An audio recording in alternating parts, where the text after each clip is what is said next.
A paz para os irmãos, amém? Como o pastor disse, nós vamos relatar aqui um momento a qual nós vivemos na nossa vida, eu e a minha esposa, mas que em alguns momentos nós vamos tratar aqui alguns momentos tristes que muitas pessoas passam, mas o Senhor transformou esse momento de tristeza numa vida de transformação para nós, mudou nossa família e hoje eu estou aqui vivo porque o Senhor tem uma promessa também na minha vida e creio que ainda tem muitas outras bênçãos para continuar colocando não só na minha vida, como também na vida da Adriana, minha esposa, e também na vida dos meus filhos. Amém? Eu vou, nessa parte inicial do testemunho, eu vou passar para a Adriana. Nós aprendemos até no encontro de casais que o homem tem algumas caixinhas, né? E as mulheres têm bastante fios. E os detalhes ela conta melhor. E eu vou estar entrando na parte intermediária, relatando aí para os irmãos aquilo que nós vivemos, né? Para os irmãos entenderem um testemunho, eu tenho uma marca no meu crânio, uma setinha, é um C de certo, foram aproximadamente 25 pontos, mas daquilo que o Senhor transformou e que especificamente um abscesso cerebral, mas que o Senhor usou não só a vida do médico, mas também realizou um grande milagre, porque a pessoa que está aqui na frente de vocês não era para estar aqui, mas o Senhor fez com que fez com que eu pudesse estar aqui testemunhando daquilo que o Senhor tem de grande bênção para realizar e continuar realizando. Boa noite, meus irmãos, graça e paz, amém? Então eu vou estar relatando um pouco. Ele disse que a mulherada tem bastante fiozinhos e gosta de detalhes, mas nós somos casados, segunda-feira vai fazer 13 anos, quando tudo aconteceu em novembro de 2011, que começou tudo. Nós tínhamos 11 anos de casado, nós temos 2 filhos, João Pedro, de 8 anos, e Maria Eduarda, de 5 anos. E tudo começou em novembro, finalzinho de novembro de 2011. O Enéas sempre foi muito saudável, nunca teve problemas de saúde, graças a Deus. E ele começou com muitas dores de cabeça.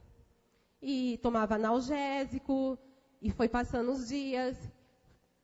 Algumas vezes ele foi num pronto atendimento. Na primeira vez, inclusive, que ele foi no pronto atendimento, acharam que ele estava com dengue, fizeram todos os exames, e depois de uma semana que saiu o resultado, foi constatado que ele não tinha dengue, e a dor de cabeça continuando, e ele ia no pronto atendimento e tomava injeção na veia e voltava para casa, e assim foram alguns dias. Na penúltima vez que ele foi no pronto atendimento, tiraram um raio-x do rosto dele e falaram que ele estava com uma sinusite. E o médico receitou antibióticos para que ele tomasse por 15 dias. E assim, ele tomou, enquanto ele estava tomando o medicamento, ele não sentia dores.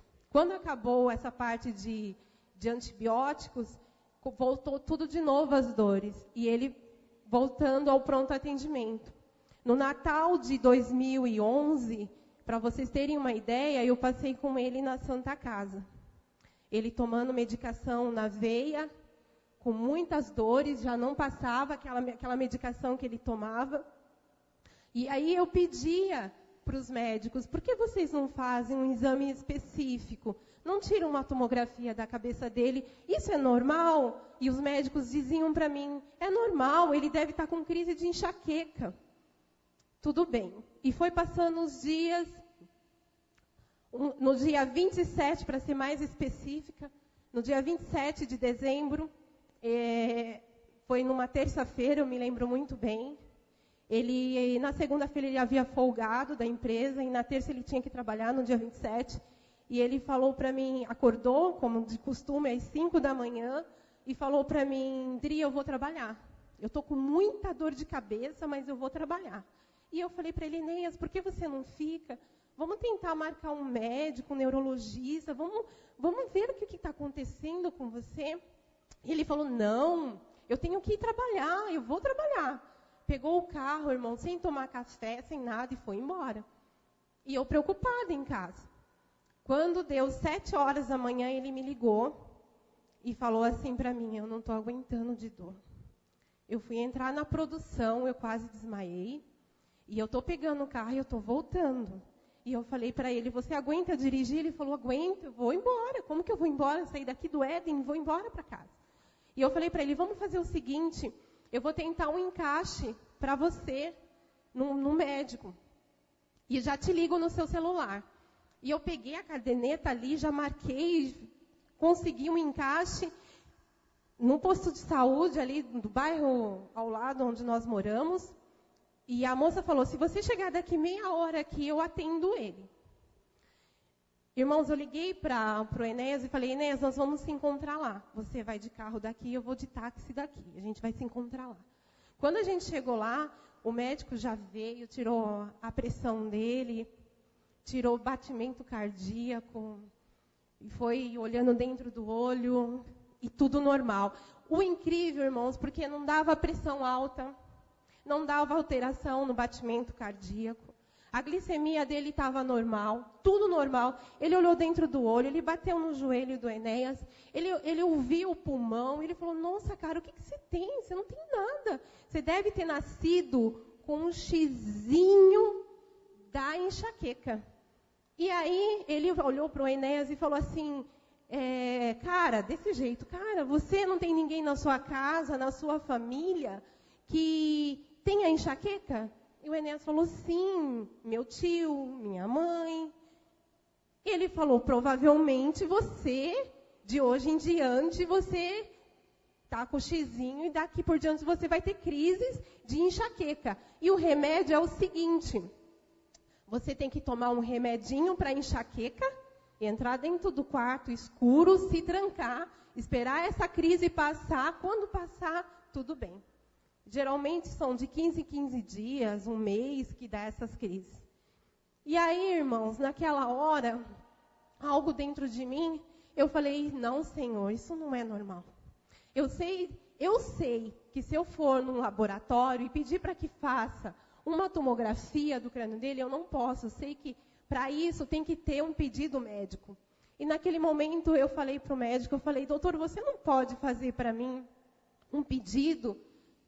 Nós vamos pagar essa tomografia, um pedido de uma tomografia do crânio dele para ver o que realmente o Enéas tem. Se ele não tiver nada e se for realmente crise de enxaqueca, eu vou ficar tranquila com isso. Mas se não for, vai ser desvendado o que ele realmente tem. E ele falou assim para mim, olha, eu acho que não precisa, é desnecessário. Mas, se você quer, tudo bem. E me disse a seguinte frase, na medicina, 2 mais 2 são 4, mas às vezes dá 5. Irmãos, e eu lembro que ele naquele momento ele fez o pedido, eu voltei para casa com o Enéas, levei o carro, e quando nós chegamos em casa, eu lembro que ele já foi deitar, ele estava sem se alimentar, não queria comer, só queria deitar, porque a dor era muito intensa, profunda, o quarto fechado, escuro, e eu fui atrás tentar conseguir algum laboratório para que fizesse a tomografia. E, graças a Deus, por ser o final de ano, eu consegui num laboratório. E eu creio, irmãos, que é Deus dirigindo e colocando as mãos nos caminhos da gente. Porque eu liguei no laboratório e ela falou assim, olha, moça, eu tenho uma única vaga hoje, 6 horas da tarde. Era 12:00 em ponto. E eu falei, tudo bem, precisa de fazer alguma coisa para fazer tomografia? Ela falou, ele tem que estar em jejum. Eu falei, que bom, porque hoje ele não comeu. Então, ele continua em jejum até às 6 da tarde e perguntou para mim, você quer um exame mais específico? Você quer com contraste ou você quer sem contraste? Nem isso o médico me explicou, porque eu não sabia. Eu falei, você pode me explicar? E ela disse, sem contraste vai ser... sai as imagens, mas se tiver alguma coisinha escondida, não sai. E com iodo na veia, vai sair tudo, vai aparecer. E eu falei, sim, pode ser esse com contraste. E 6h, eu levei o Enéas, estava somente eu e ele. E chegando ali na IDS, a moça já veio, já o levou lá para dentro. E eu fui conversar com a enfermeira. E eu falei para ela assim, a senhora não pode adiantar o resultado desse exame? E ela me disse assim, não, moça, o resultado desse exame só vai sair dia 29 ou dia 30. Eu falei para ela, sabe o que é? Que ele está passando tão mal, e o médico me disse que se eu tiver com o resultado na mão, amanhã de manhã ele me atende, às 7h. Ela falou, não, é impossível. Sabe quantos exames nós fizemos hoje? Nós fizemos vários. E não tem possibilidade de te entregar hoje. E foi lá para dentro. Ela foi acompanhar o exame do Enéas e eu fiquei esperando. Quando ela voltou, ela já me disse assim, eu vou conversar com o rapaz que está fazendo o laudo do exame do seu marido. Vamos ver se daqui mais ou menos meia hora ele consegue liberar esse resultado para você. Eu já fiquei, falei, para quem não ia me dar o resultado, só daqui 3 dias, daqui meia hora vai me dar. E assim fez. Ela voltou com esse resultado, depois de meia hora, me entregou esse resultado. E eu lembro que eu levei o Enéas no ombro, para vocês terem ideia como ele estava, debilitado, de dor. Coloquei-o no carro e abri aquele exame. Eu abri aquele exame e li que tinha alguma coisa errada. Como sou leiga e não entendo, falei, meu Deus, o que eu vou fazer? Resolvi, levei-o para casa, e chegando em casa, ele já foi deitar no sofá, porque ele só vivia deitado, coitado, de dor. Eu lembro que eu já estava um pouco emocionalmente assim, abalada, porque sabia que estava alguma coisa errada, mas não sabia o quê. Levei ali, a minha mãe estava com os meus filhos em casa, e fui conversar com ela na cozinha. E falei, mãe, tem alguma coisa errada com o Enéas.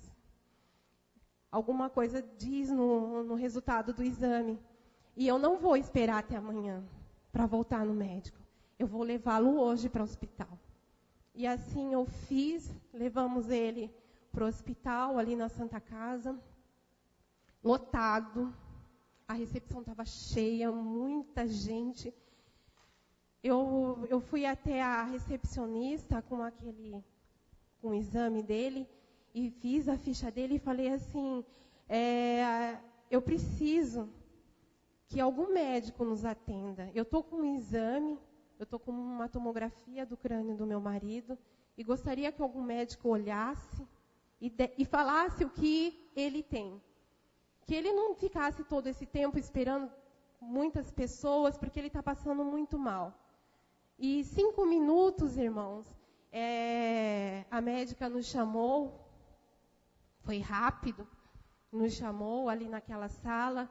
Por coincidência, a doutora Beatriz, e ela disse assim, papai é dono da IDS. Aí eu falei, que bom, né, doutora?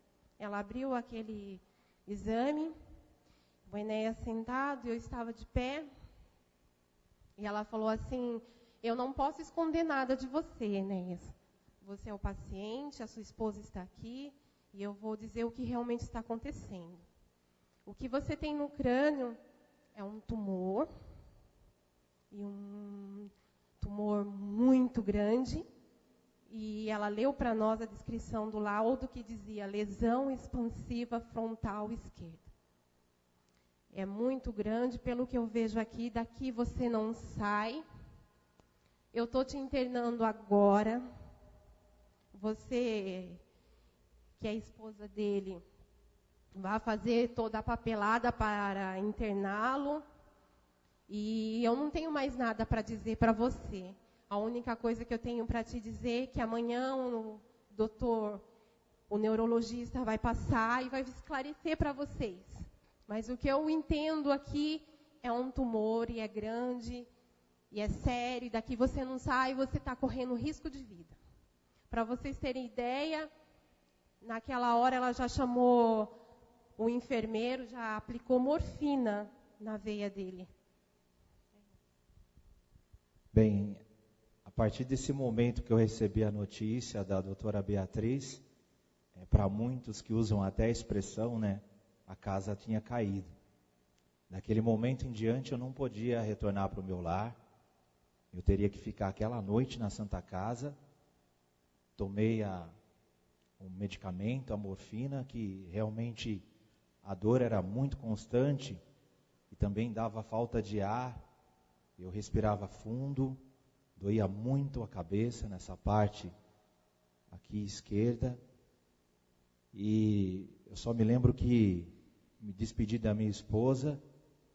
Nesse momento não deu tempo para se despedir dos filhos, falar com a família como um todo.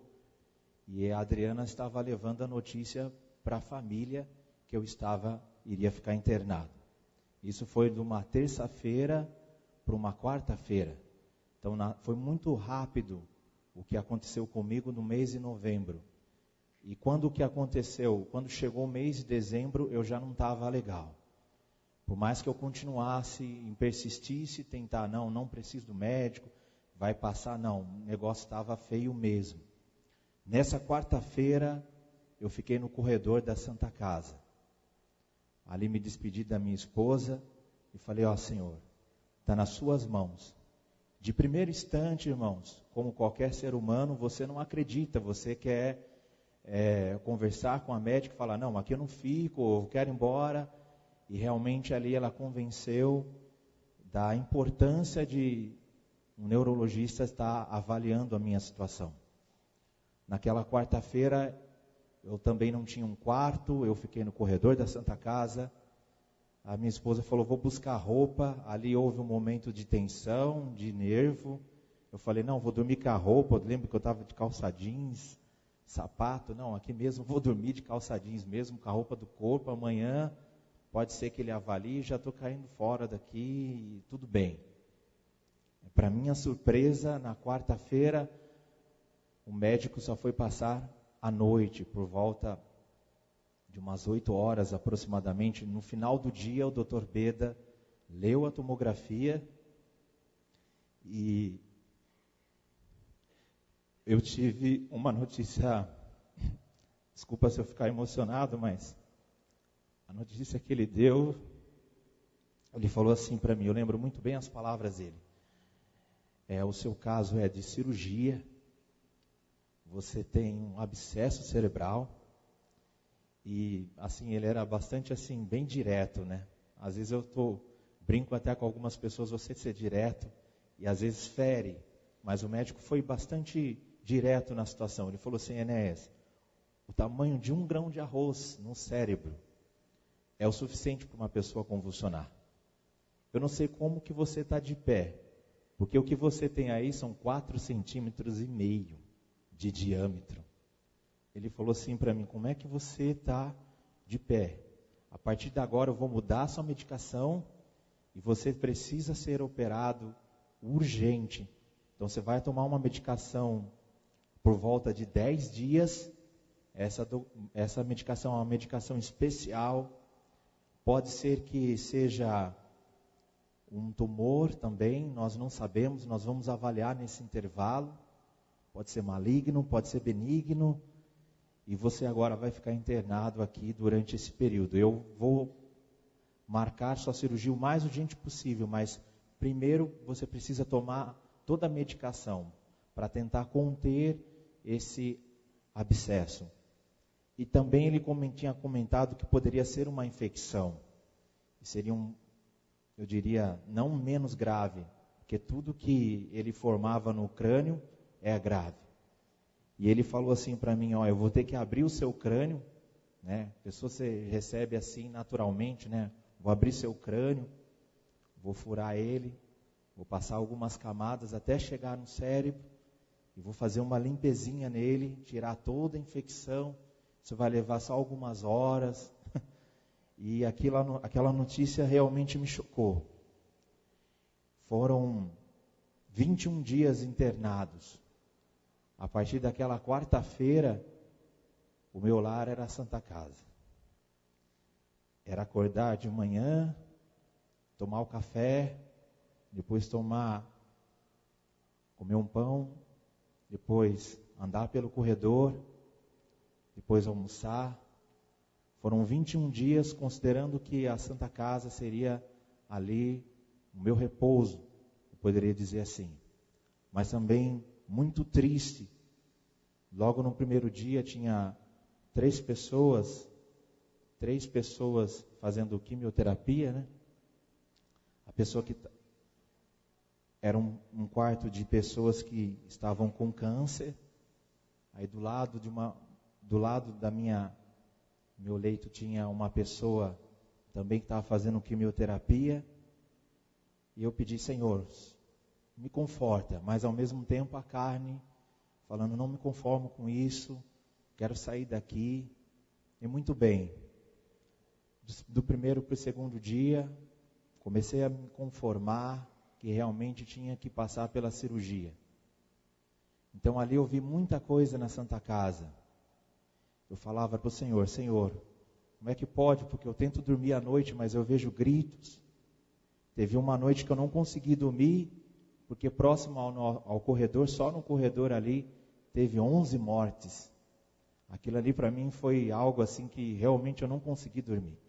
Porque a hora que eu vi aquela macona, era uma maca grande, e tinha aquele barulho, plá, plá, plá, plá, plá, plá, e aqueles enfermeiros tentando recuperar as pessoas, tentando fazer com que as pessoas se animassem. E aquilo ali para mim foi muito chocante. Mas nós avisamos nesse intervalo a igreja, nós começamos a receber a visita de alguns irmãos. O pastor Eduardo esteve lá orando por mim. Até me lembro uma palavra que na sua oração o pastor Eduardo disse, Deus está no controle. E aquilo ali também ficou no meu coração. E falava para Deus, Senhor, está nas suas mãos.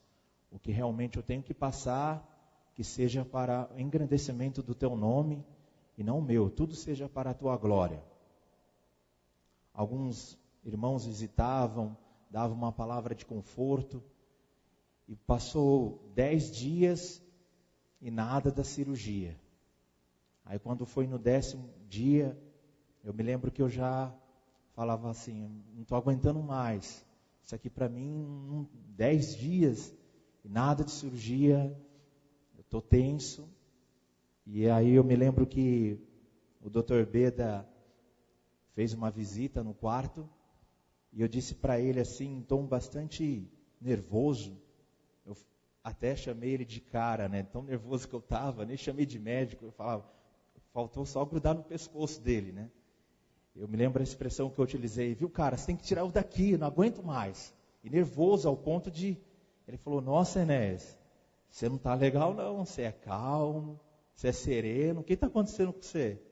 Eu falei, nossa, você não vê minha situação? São 10 dias aqui, nada de cirurgia. Ele falou, calma, tudo é planejado, entendeu? Eu vou passar uma medicação para você agora, pode ficar tranquilo. Nesse intervalo de 10 dias, a gente acaba pegando algumas amizades. E os enfermeiros da madrugada começaram a ser meus amigos. Eu me lembro de um enfermeiro que ele veio até mim e falou assim, ó, o Dr. Beda acabou de receitar para você, é um comprimidinho assim, azul. Ele falou assim, é um sossega-leão, você vai dar uma boa dormida. Aí eu falei para ele, irmão, não vou tomar não. Ele falou, se você quiser, finge aí, joga fora esse negócio. E ele aconselhando para mim.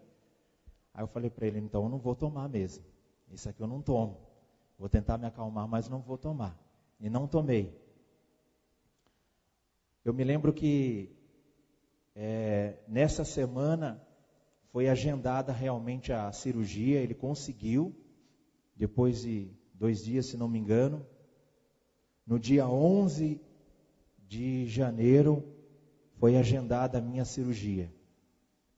E o que é interessante, irmãos, que Deus, ele traz o momento, embora que você está passando um momento tão difícil, porque a palavra de Deus fala assim que, ainda que você passe pelo vale da sombra da morte, o Senhor está contigo.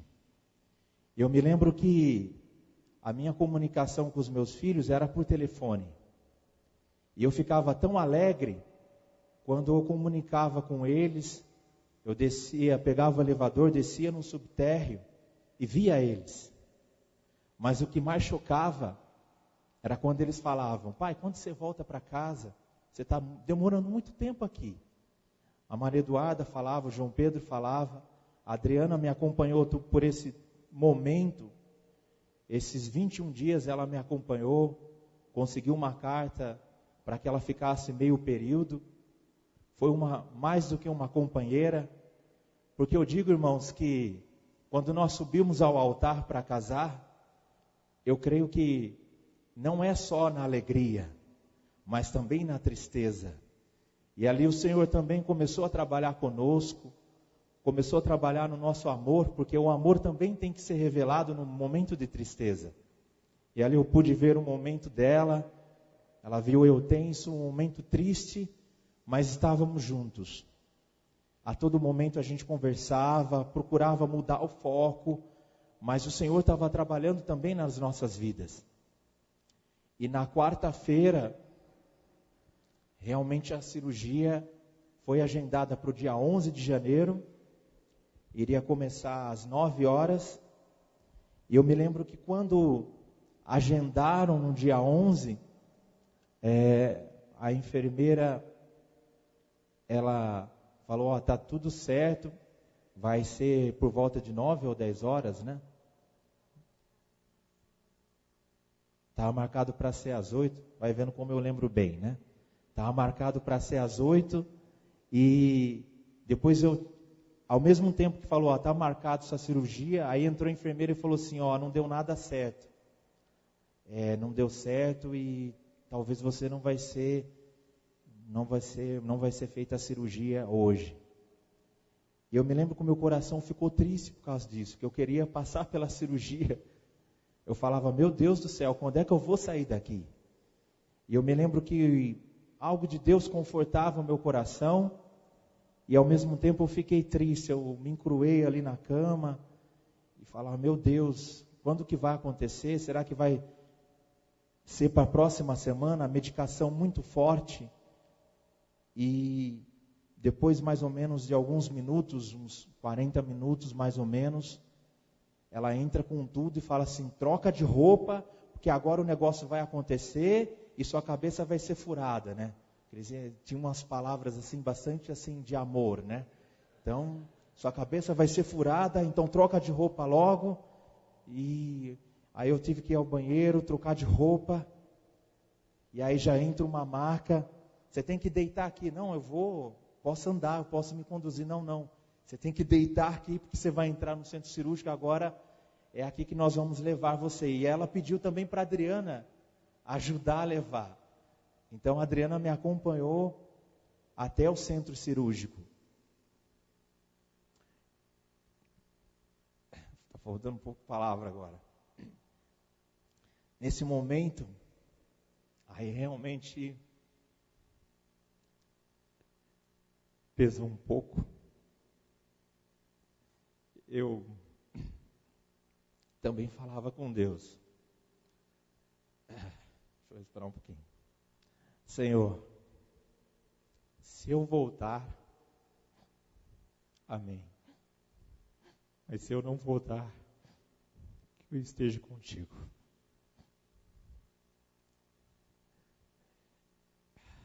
Foi um momento difícil para mim, me despedir da minha esposa, os filhos, como eu já disse, eu só via eles embaixo, lá no subtérreo.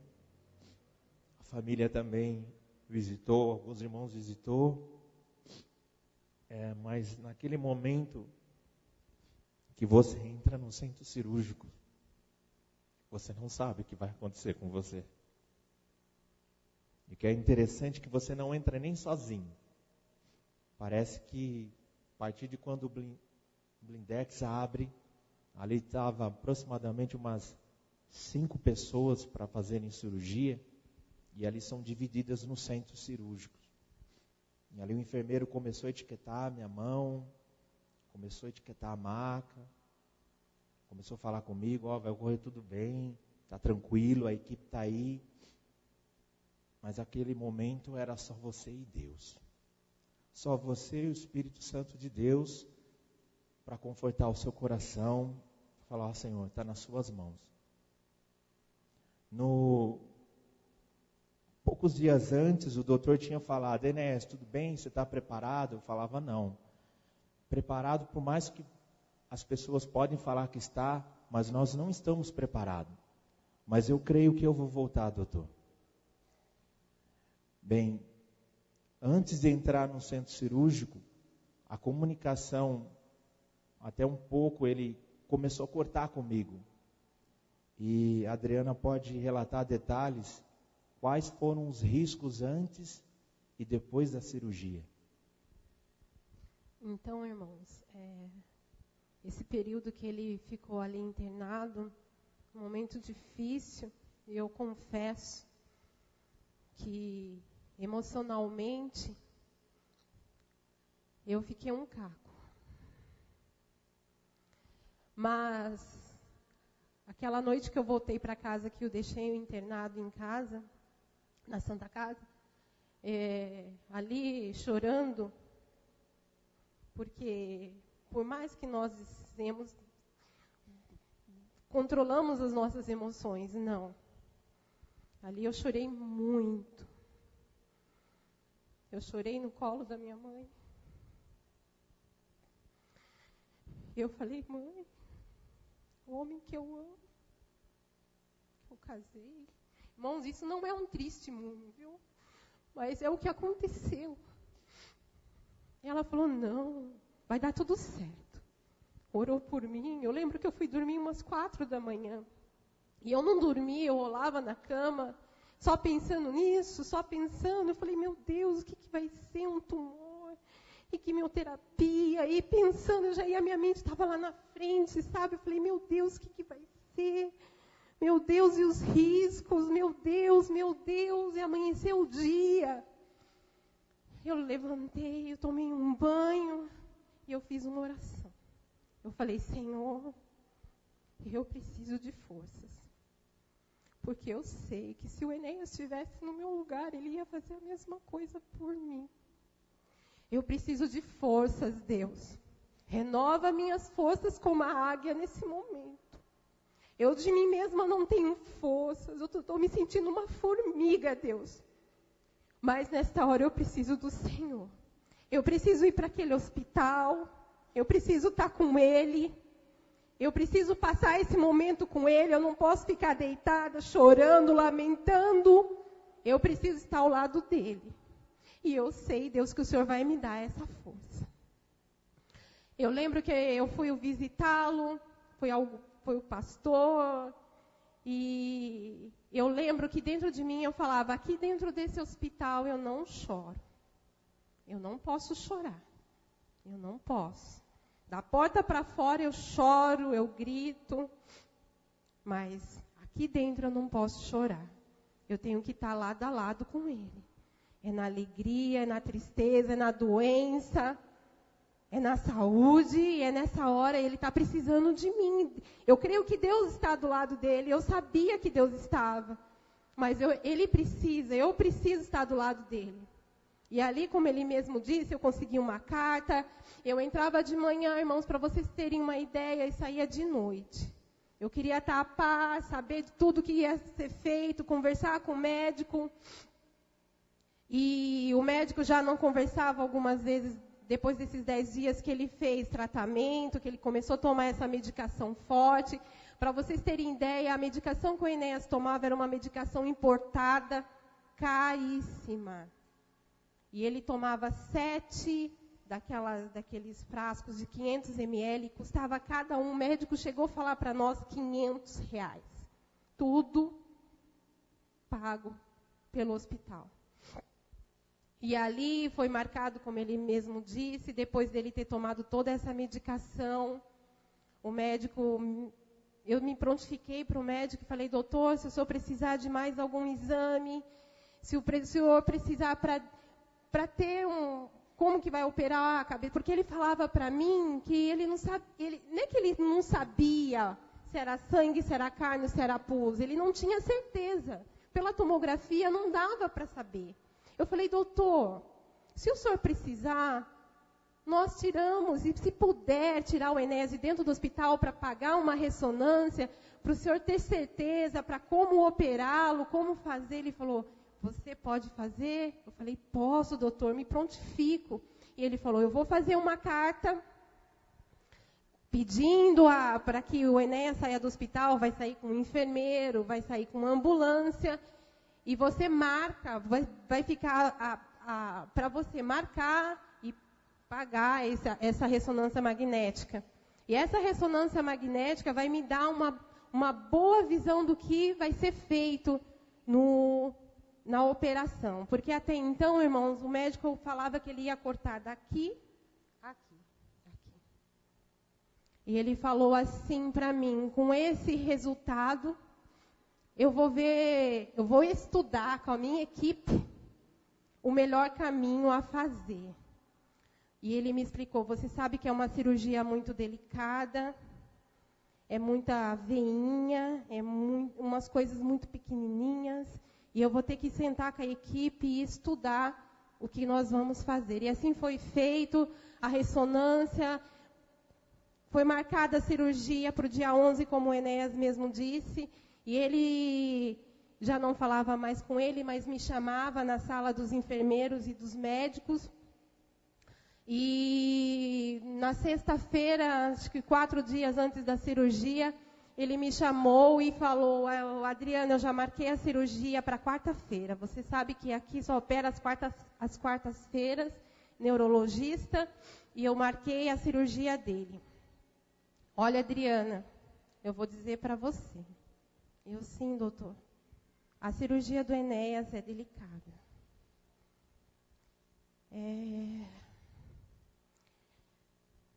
Ele corre alguns riscos.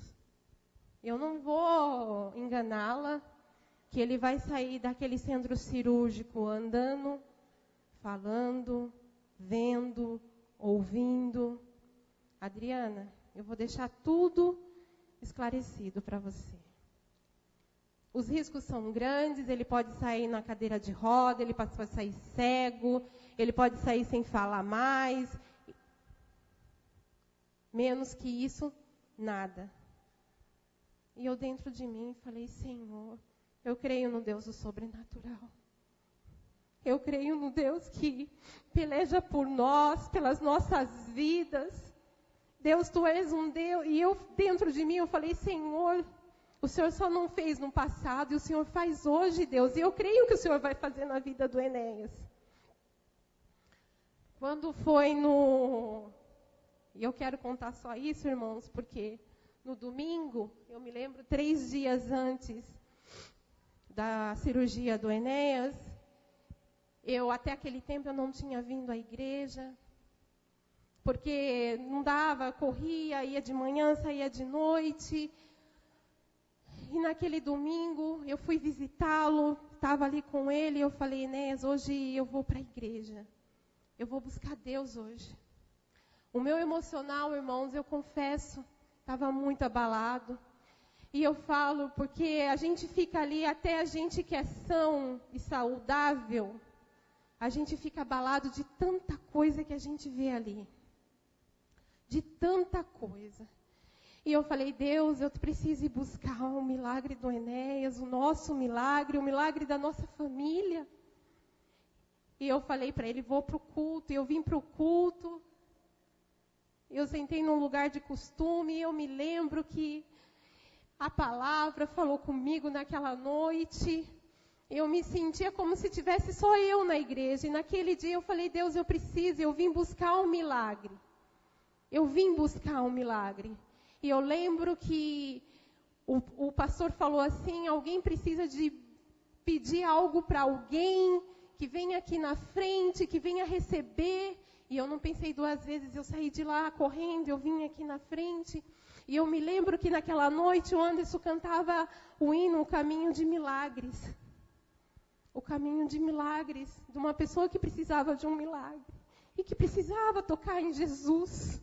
para receber aquele milagre. E eu falei, Deus, eu estou aqui, eu preciso desse milagre, Senhor.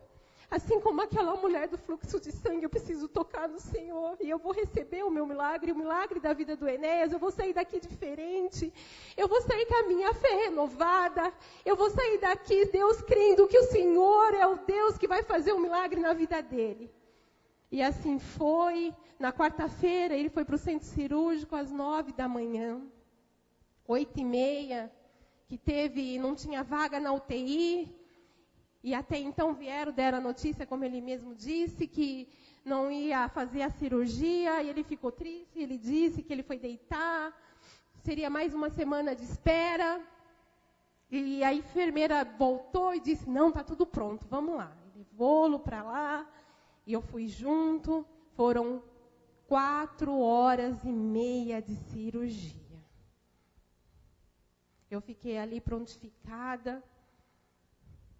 Eu lembro que eu não saí da porta do centro cirúrgico. Eu queria vê-lo sair dali. E eu fiquei ali.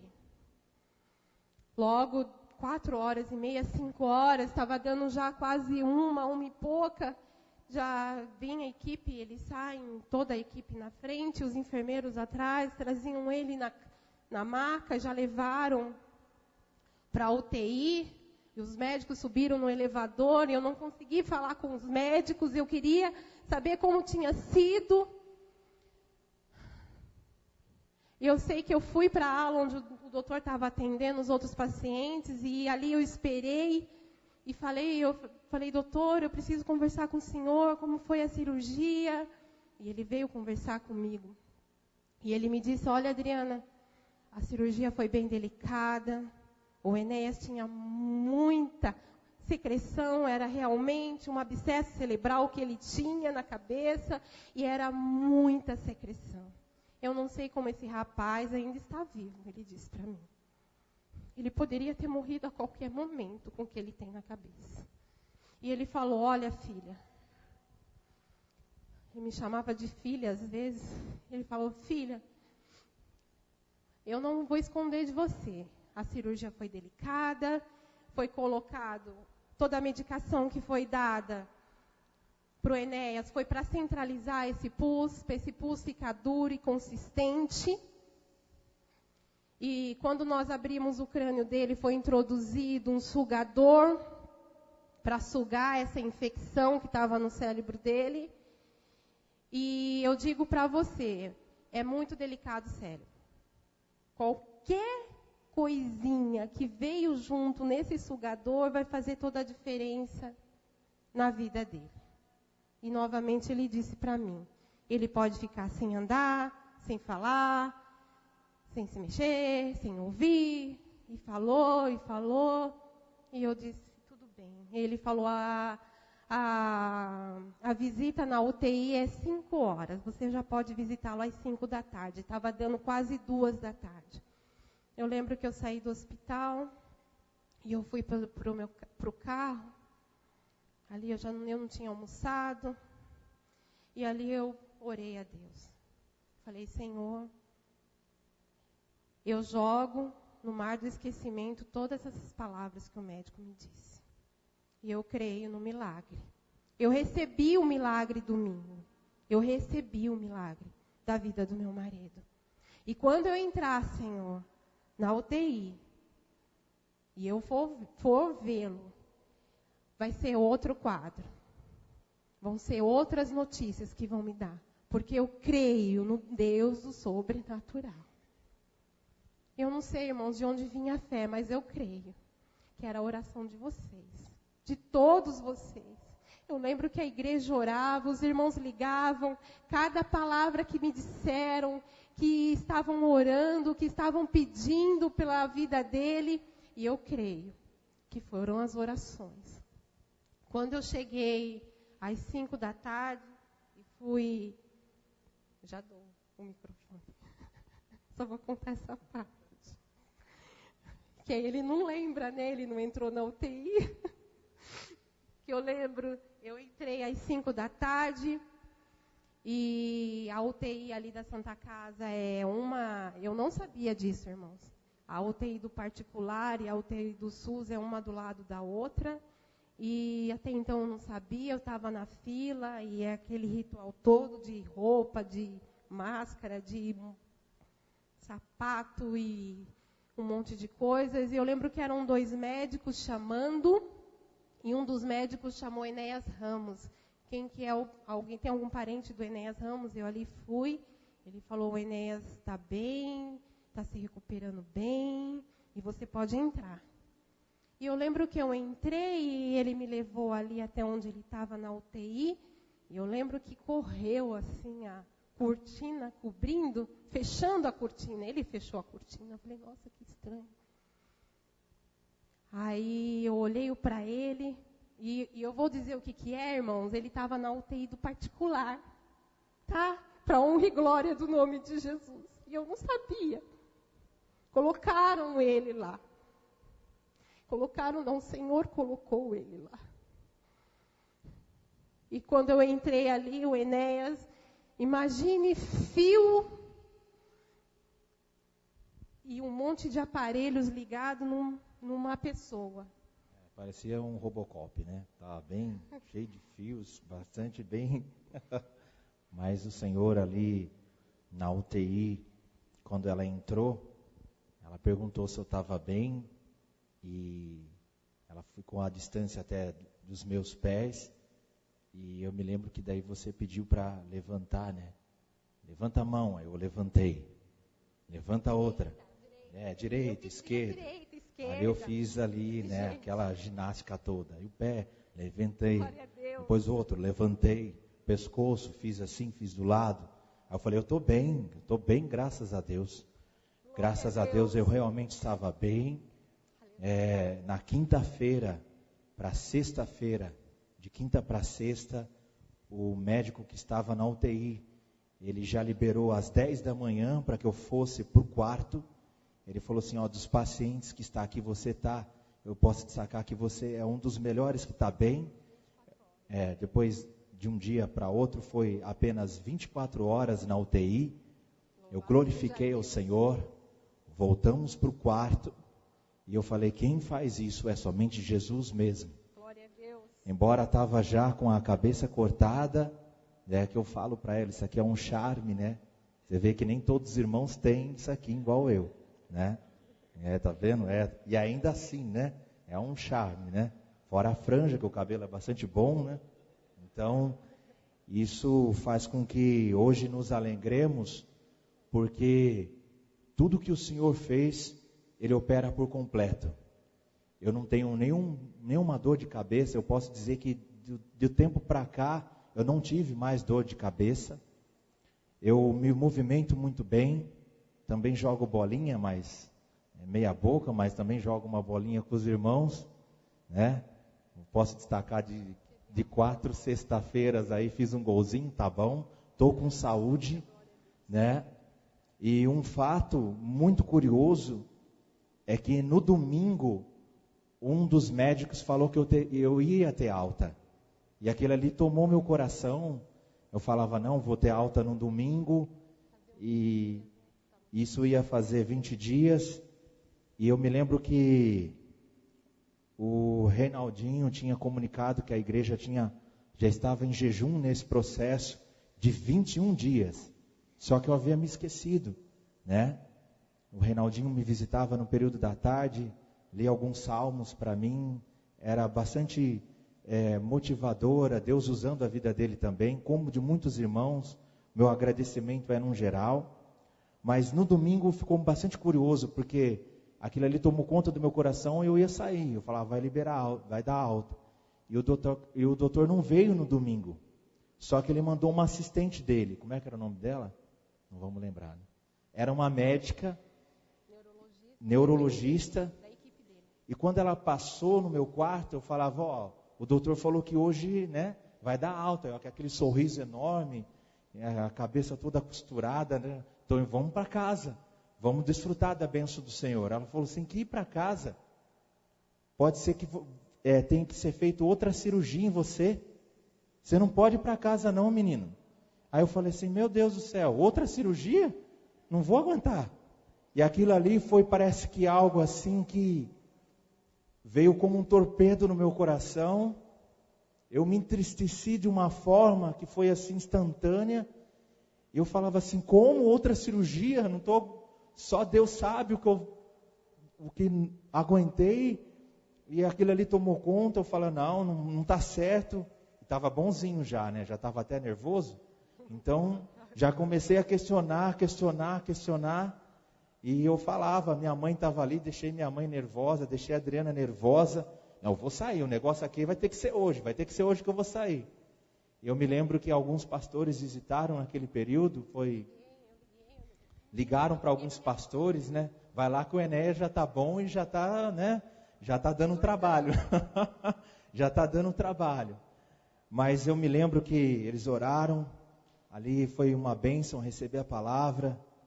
E realmente, no 20º dia, eu não fui liberado. Eu fui liberado no 21º dia, na parte da manhã.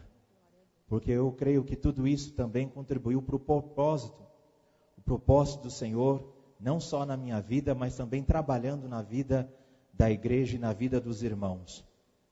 Eu sei que parte desse testemunho pode ser triste, mas nós estamos aqui falando de uma situação que nós passamos. E tudo que nós passamos, eu acato hoje para a minha família como algo transformador, como algo que Deus faz, como algo que Deus pode estar atuando, pode estar fazendo, e quando Deus faz, a bênção é completa. E o que é interessante, irmãos, que por mais que você enfrente algum problema, nunca desista. Nunca desista, porque o Senhor sempre vai estar olhando para você e sempre vai estar dando palavras de conforto e também de carinho para que você siga em frente. E por esse período, depois que o Senhor nos abençoou, foi uma bênção, teve alta, voltei para casa, eu me lembro que eu não fiquei encostado, meu patrão falou, não encoste, fique tranquilo, mas ao mesmo tempo também fiquei preocupado com o trabalho. Aí depois de 15 dias, no dia 1 de fevereiro, eu já estava trabalhando. Eu me lembro que eu subia uma escada dessa maior que essa aqui, da parte esquerda. O Senhor colocou realmente saúde na minha vida, eu pude voltar a trabalhar. Encarei um grande desafio no trabalho. No dia 23 de março, já estava lá a 1000, teve um processo de auditoria. Mas depois que eu abracei a causa na empresa, passou alguns meses, o meu patrão me mandou embora. Eu me lembro que ele começou a mudar eu de turno, eu comecei a trabalhar à noite, e ele falou assim, não tem outro horário para você, e você tem que trabalhar à noite. E ali eu me lembro que o Senhor já estava confortando o meu coração, e eu me lembro assim, algo dentro de mim falando, esse ano é o último ano que você vai trabalhar aqui. Dos 10 anos de empresa, esse é o último ano. Não mal nós passamos pelo processo da enfermidade, eu também passei pelo processo do desemprego. E o que é interessante é que hoje a gente brinca, descontrai, mas eu falo, né, a mal Adriana tem já um marido que está furado a cabeça, também agora está desempregado, e agora o negócio vai ficar mais feio. Mas eu me lembro que, por esse período, eu recebi muita ajuda da igreja, ajuda dos irmãos. Várias vezes conversei com o pastor Eduardo, e eu não esqueço das palavras que ele me disse, como também de vários irmãos. Eu não quero estar aqui mencionando nomes, porque cada irmão sabe do caráter especial que teve nesse momento. E você dizia, segue em frente. Segue em frente. E aquilo ali tocou o meu coração. Eu comecei a mudar o foco.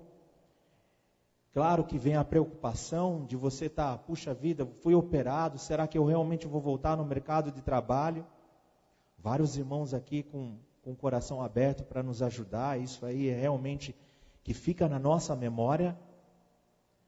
Mas eu me lembro das últimas palavras que o processo de desemprego afetou bastante essa questão financeira. Eu me lembro que nos últimos meses, nas últimas palavras, eu falava em oração: Senhor, eu passei o que eu passei, mas o Senhor me conservou em vida. E se Tu me conservou em vida, Senhor, o Senhor tem algo novo, o Senhor tem algo transformador, não só para a minha vida, como também para a vida da minha esposa. E eu creio que o Teu novo vai acontecer. O Teu novo vai vir, o Teu novo vai estar atuando não só na parte do trabalho, como na parte da saúde. Eu posso dizer para os irmãos que eu já tive esse problema, mas eu acordo 4:30 da manhã, 6 horas eu estou na portaria de uma empresa, já trabalhei até às 9, já trabalhei até às 10, tenho muita saúde para dar e também muita saúde para ser usado nas mãos do Senhor, porque eu sei que o Senhor tem algo novo ainda e muito especial para acontecer na minha família, na vida da minha esposa, na vida dos meus filhos. E eu quero deixar uma palavra para você, que muitos casais hoje estão se separando por muita pouca coisa. Muitos casais, eu diria que tanto para o homem quanto para a mulher, muitas vezes não dá atenção para a voz do Senhor adentrar no seu lar, adentrar na sua família. Eu posso dizer que a minha esposa foi uma guerreira, foi uma companheira. O meu amor por ela continua e vai sempre continuar, porque não é num momento de alegria. Nós vamos estar lá em João Pessoa agora, na próxima semana, como diz aí o pessoal, é nós. Vamos estar lá desfrutando da alegria do Senhor. Mas quando você passar por um momento de tristeza, meu irmão, olhe para a sua companheira e a sua companheira olhar para você. Por mais de dificuldade que vocês passem, creia que o Senhor pode executar um verdadeiro milagre e está operando diretamente na sua família, colocando a bênção em nome do Senhor Jesus. Não importa se você passa por um momento de enfermidade.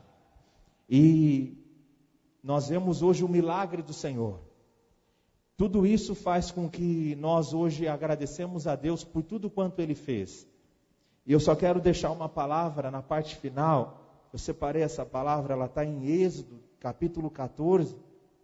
Só para deixar para os irmãos o tempo. Nós temos bastante coisa para contar, mas eu quero deixar essa palavra que tocou o meu coração. E a partir do versículo 10 de Êxodo 14, diz assim a palavra do Senhor na Bíblia, a mensagem. Foi então que os israelitas avistaram o exército do faraó, os egípcios indo atrás dele. O medo tomou conta deles. Aterrorizados, clamaram ao Eterno e disseram a Moisés: será que não havia cemitérios suficientes no Egito? E por isso você nos trouxe para morrer no deserto? Para que você nos tirou do Egito? Já não havíamos avisado você que isso iria acontecer? Não dissemos: deixe-nos em paz aqui no Egito? É melhor ser escravo no Egito que cadáver no deserto?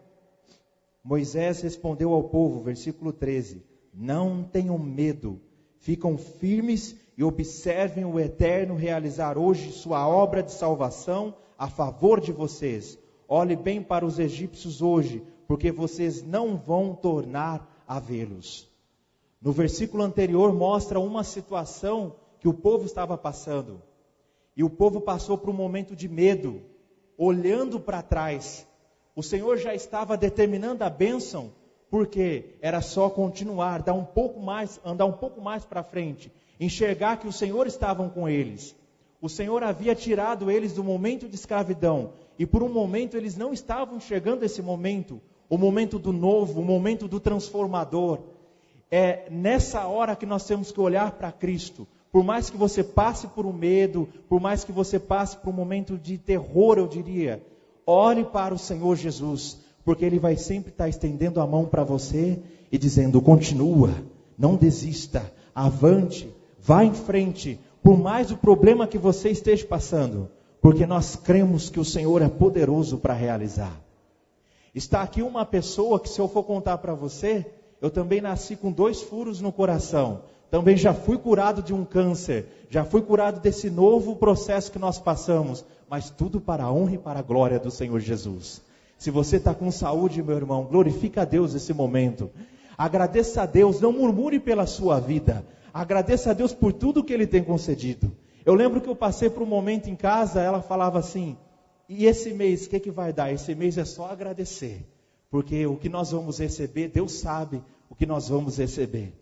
Se tem um omelete, se tem um ovo, se tem um arroz e feijão, agradeça ao Senhor por aquilo que Ele está colocando na sua casa. Agradeça ao Senhor por aquilo que você tem. E por mais que você passe num momento triste, Deus é contigo por onde quer que você vai passar. Eu creio num Deus poderoso, que Deus é poderoso para transformar as nossas vidas. Creio que muitas vezes, irmãos, tem pessoas que são usadas para desanimar. Mas hoje eu agradeço a Deus pela saúde que Ele tem. O Senhor abençoou a minha vida. Eu digo que só entre quinta e sexta-feira o Senhor vai me proporcionar dar um treinamento para 130 pessoas numa empresa. Fora 60 pessoas que eu tenho numa outra. Porque só quem faz isso é Jesus Cristo. Só quem transforma é Jesus Cristo. Somente Ele pode fazer todas essas situações e transformar em bênção para o Senhor Jesus.